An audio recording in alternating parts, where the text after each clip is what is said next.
मम्मा, हाँ। आपसे एक सवाल पूछता हूँ।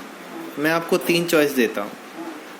पहली चॉइस ये है कि आपको ये जानने का मौका मिल रहा है कि आप अगले जन्म में क्या बनना चाहोगे और कैसी ज़िंदगी जीना चाहोगे। दूसरी चॉइस ये है कि आपको ये डिसाइड करने का मौका मिल रहा है कि मरने के बाद आप स्वर्ग में, नरक में या किसी भगवान वाली जगह पे जैसे शिवलोक, वैकुंठ, कहाँ जाना पसंद करोगे। ये दूसरी चॉइस है। तीसरी चॉइस ये है कि आपको जो ज़िंदगी अभी जी रहे हो उसका सब कुछ ठीक करने का मौका मिल रहा है। तो इन तीनों चॉइस में से आप क्या चूज़ करना पसंद करोगे? देखो बेटा, मैं तीसरी वाली चॉइस पसंद करूँगी, क्योंकि स्वर्ग और ये सब चीज़ें तो बाद के बारे में हम क्यों सोचें। पहले हमारा इसी जन्म में, अपने जन्म को हम स्वर्ग बना सकते हैं ना। और हमारे पास स्वस्थ शरीर है, स्वस्थ दिमाग है, और हमारे पास सारी चीज़ें हैं। अगर सोचो तो सारी चीज़ें हैं, और नहीं सोचो तो फिर कुछ भी नहीं है। और भगवान ने हमें मनुष्य का जन्म दिया, यही सबसे बड़ी बात है। और इस जन्म में हम अगर नहीं सोच पाएंगे तो फिर और जानवरों की योनि में हम क्या सोचेंगे। इसलिए स्वर्ग नरक अगर हम बनाना चाहें तो यही बना सकते हैं। हम जितना जो कुछ है, जो हमारे पास है, उतने को ही हम 100% माने और सारी खुशी 100% उसमें शामिल कर दें। और जो कुछ चीज़ें आगे पीछे बिगड़ती भी हैं, सबके जीवन में आते उतार चढ़ाव और आते हैं, तो उनको हम सुधार सकते हैं।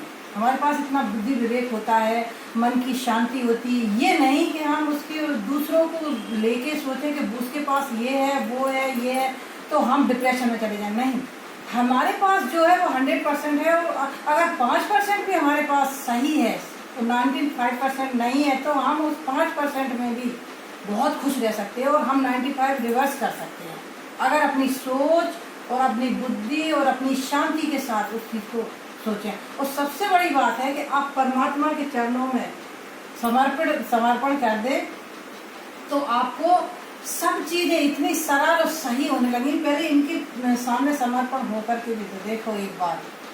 भगवान ने रामचरितमानस में तुलसीदास जी ने लिखा है, सन्मुख होए जीव मोए जबहि, जन्म कोट अग नासहि तबहि। लाखों पाप करने के बाद जब भगवान के चरणों में तुम जाते हो ना, तो वो तुम्हें माफ करके तुम्हें स्वर्ग में उसी टाइम पहुंचा देते हैं। ये है मेरी सोच, और मैं तीसरा वाला ही ऑप्शन पसंद करूँ। और मम्मी, आपको अगले जन्म का नहीं जानना? नहीं, अगले जन्म की जरूरत ही नहीं है। इसी जन्म में सब कुछ है। अगले जन्म की हम क्यों सोचें, उसके बारे में सोचें ही क्यों। जब हम इस जन्म को सुधार लेंगे ना, तो अगला जन्म ऑटोमेटिक अच्छा हो जाएगा। वो तो हो ही जाएगा। जब हम इधर अच्छा करेंगे तो उधर हमारा अच्छा होगा।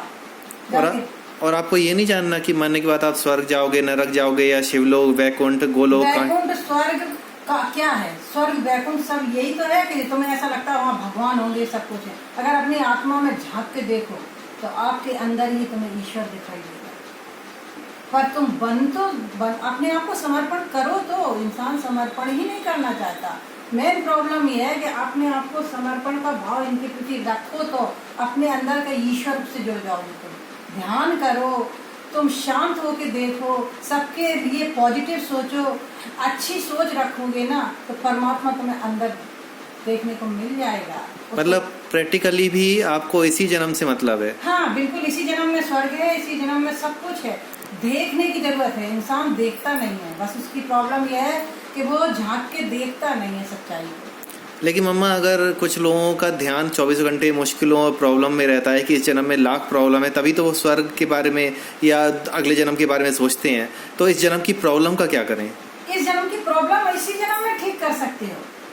तुम अपने आप को शांति से सोचो, चाहे कितनी बड़ी प्रॉब्लम हो। अब अगर उसे शांति से विचार करके उसे सॉल्व करने की सोचोगे, हो जाएगी। देश के मसले तक सॉल्व हो जाते हैं। मोदी क्या करता है? सारे देश के मसले सॉल्व करते हैं वो। इसीलिए हर इंसान जब शांति से सोचता है, अपने ध्यान आत्मा के अंदर आप जाएं और देखें, और उसमें ये रहे कि अपने आप को सब कुछ सहने लायक बनाओ। जब तक अपने आप को सब कुछ सहने लायक नहीं बनाओगे तो आप घबराओगे। मतलब आप ये कह रहे हो कि हमें खुद में मजबूत बनना पड़ेगा? हमें खुद में स्ट्रांगली सोच हमें अपनी स्ट्रांग बनानी पड़ेगी, वो भी पॉजिटिव। नेगेटिव नहीं, पॉजिटिव। जब तुम सबके लिए अच्छा सोचने का अंदर से इतने बन जाओगे, इतनी हिम्मत आ जाएगी, क्योंकि इंसान को सबके लिए अच्छा सोचता नहीं है। इंसान सोचता है मैं अपना अच्छा सोचूं और सबका नहीं बुरा हो जाए। नहीं, जब आप सबका अच्छा सोचोगे तो सारी यूनिवर्स आपके साथ काम करेगी, आपका अच्छा अपने आप हो जाएगा। Thank you ma'am.